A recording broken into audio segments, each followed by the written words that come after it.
देवता, कुल देवता, ग्राम देवता सबैलाई प्रणाम। मनोकामना भगवतीका चरणमा प्रणाम। त्यस्तै गरी मनोकामना ज्येष्ठ नागरिक मिलन केन्द्रका सत्य अध्यक्ष पिताजी, त्यस्तै गरी मनोकामना विकास समितिका अध्यक्ष लगायत समस्त पदाधिकारीज्यूहरू अनि हाम्रो अत्यन्त श्रेष्ठ वैष्णव र उमेरले पनि वृद्ध र ज्ञानले पनि वृद्ध पिताजी हुनुहुन्छ, उहाँलाई पनि प्रणाम। त्यस्तै गरी यस मन्दिरका मूल अर्चक आदरणीय भवानी गुरुजी, उहाँलाई पनि प्रणाम। र यहाँहरू सबैका हृदयमा बस्नुभएका भगवान श्रीहरिलाई प्रणाम छ। जय श्रीमन्नारायण। आज चाहिँ किन आएको त भने अस्ति हजुरले राम्रोसँग सुन्नु अनि आज ठ्याक्कै समय पनि भगवानले त्यस्तै मिलाउनु भयो। आज फुर्सद भइहाल्यो। हिजो भर्खर हामी भेट भएको थियौँ गुरुजी र म। भोलि फुर्सद छ भन्नु, भोलि फुर्सदै छ। त्यसो एकादशी कथा सुनौँ। ठाउँ सोच्यो, सोच्दा पनि त्यसबाट खासै मन पर्दो तर आएन। गर्ने के अब कहिले हिजो बेलुका एकादशी भनेर सम्झ्यो, बिहान उठ्दा बिर्स्यो। खाना खाइसकेपछि लौ आज एकादशी हुन् भन्ने थाहा भयो। अब त्यस्तो बेला के गर्ने होइन? उमेर छन्जेल व्रत बसियो, अब सकिँदैन, औषधि पनि खानु पर्यो। त्यो बेला के गर्ने? सबै कुरामा हजुरहरूलाई राम्रोसँग आज सुनाउँछौँ। हजुरहरूले चाहिँ ध्यानपूर्वक सुन्नु पर्यो। भक्तवत्सल भगवानको। अब हजुरहरूले बुझ्नुपर्ने कुरा के छ भने आज हामी एकादशीको महात्म्य सुन्छौँ। महात्म्य भनेको के हो त भने महात्मनो भावः, त्यसको महिमा के छ, त्यसको गौरव के छ, त्यसको महत्त्व के छ, त्यसलाई महात्म्य भनिन्छ। जस्तै एकादशी महात्म्य, माघमा हजुरहरूले स्वस्थानी सुन्नुहुन्छ, त्यसलाई माघ महात्म्य भनिन्छ। अनि भागवत आदि ग्रन्थहरूको पुराण सप्ताह गरियो भने पनि भागवतको महात्म्य सुन्ने भनिन्छ। महात्म्य भनेको के हो त भने महात्म्य भनेको महत्त्व भनेको। जस्तै एकादशीको महात्म्य सुन्ने भनेको एकादशीको महत्त्व श्रवण गर्नु हो क्या। किनभने संसारमा एकदमै मन्द बुद्धि भएको मान्छेले पनि फाइदा हुँदैन भन्ने काम गर्दैन होइन। प्रयोजन मनोदिश्य मन्दोपि न प्रवर्तते। बुद्धिको थोको छैन तर फाइदा हुँदैन भने त्यो मान्छेले काम गर्दैन। अधमै मान्छे छ भने पनि केही न केही फाइदा त खोज्छ।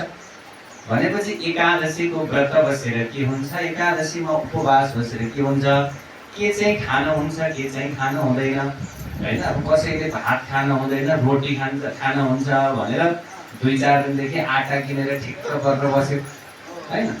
अब एकादशीमा भगवानको पूजा केले गर्ने, फुल कहाँबाट ल्याउने, प्रसाद के चढाउने भन्दा पनि एकादशीमा के खाने भन्ने तनाव हुन्छ होइन। हजुरलाई पनि थाहा छ बसेको छ व्रत तर खाने के भन्दा 3-4 दिनदेखि लौ पात्रोमा आइतबार एकादशी छ भनेर शुक्रबारदेखि कुन आटा ल्याउने हो, के सब्जी खाने हो, त्यो चाहिँ पनिर खाने हो कि काजु बदाम खाने हो कि, यस्तो तयारी गर्छ।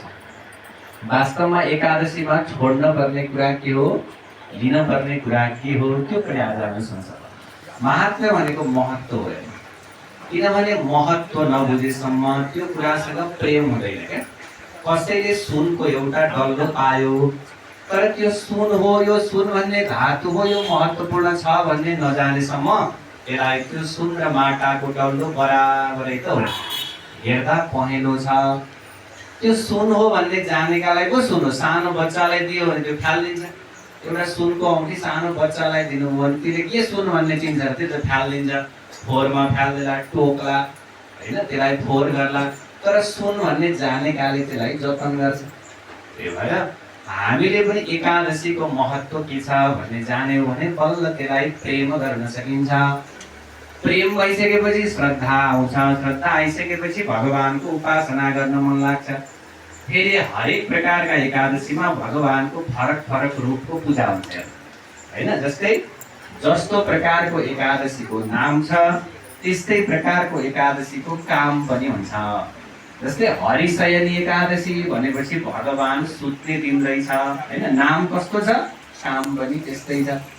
जस्तै पाप मोचनी एकादशी भन्यो भने गरेका पापहरू सबै मोचन हुँदा रहेछन्, त्यही भएर पाप मोचनी। पुत्रदा एकादशी भन्यो भने पुत्रम ददाति इति पुत्रदा, सन्तान नभएकोलाई सन्तान दिने एकादशीलाई फेरि पुत्रदा भनिँदो रहेछ। कोही पितृलाई तार्नेवाला छन्, कसैले आत्मको कल्याण गर्नेवाला छन्, कसैले राज्य दिनेवाला छन्। यो लोकमा पनि सुख अनि परलोकमा पनि आनन्द दिने खालका त्यस्ता एकादशी छन्।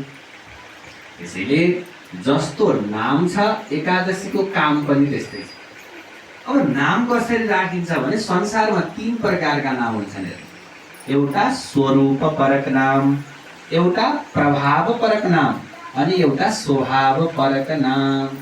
जस्तै कोही मान्छे मोटो छ तर नाम राम छ हैन, नाम चाहिँ उसको वास्तविक राम हो, तर शरीर मोटो छ भने मोटोसँग लाग्ने विशेषण लगाएर मान्छेले बोलाउँछ।